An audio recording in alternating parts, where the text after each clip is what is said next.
I set up Cheetah Conservation Fund back in 1990 to find out more about how cheetahs could live on the landscape with the people on whose land they were living. The cheetah numbers are small. There's only about 10,000 cheetahs left in the world. And we've grown our population of cheetahs here in Namibia from about 2,000 to about 3,000. Our research in science base is to understand the ecology of the cheetah, understanding the habitat, understanding the prey base which the cheetahs are needing. And all the work that we do has been pretty much volunteer-based. So we're a very small staff of people. We have a big mission. And having people come in to help us means a great deal. My name is Human Shahidi, and I am a volunteer with Earthwatch.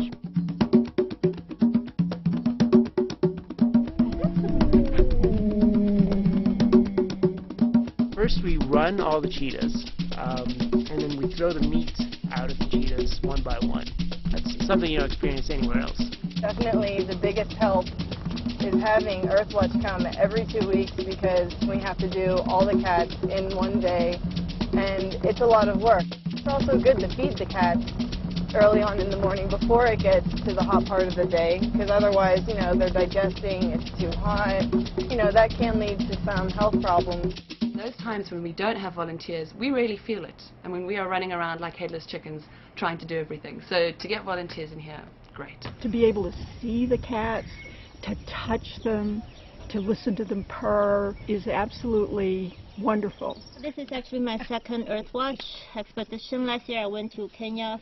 You get to experience and do things that as a tourist that you'll never be able to do or to see. And of course you get to contribute, you know, towards something that's good. And why not?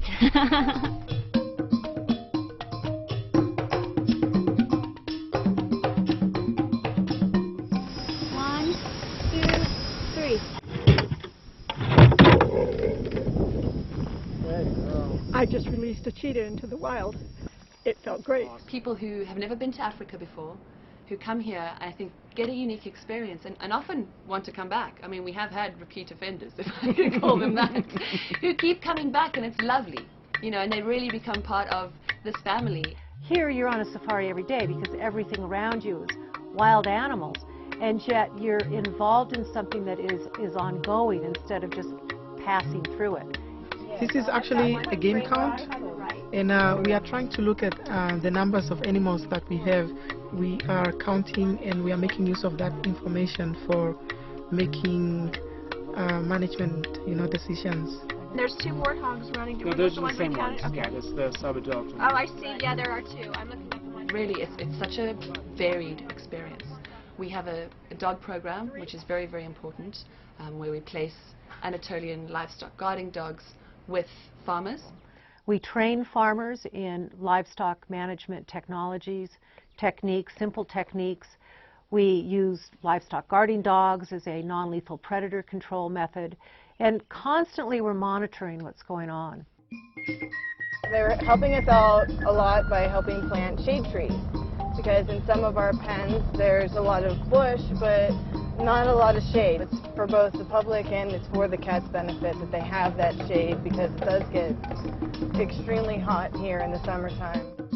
There's a social side to it. You know, you're all eating together, you're all interacting the whole time, and there's a real sort of camaraderie that builds up between volunteers and staff. That's why I say people keep coming back. One of the things that was important for us as we were selecting one of the Earthwatch trips was to make sure that we did get some field experience, and so this trip has offered that. Human and I, when we go on vacation, we're not the typical vacationer who likes to go to the beach, lay on the beach, things like that. We always like to keep fairly active. By the time they leave after 2 weeks, they're a trained group of people, and it's really hard to see them go. They know about the organization, they know about all the different animals that are here, they understand what we're up to.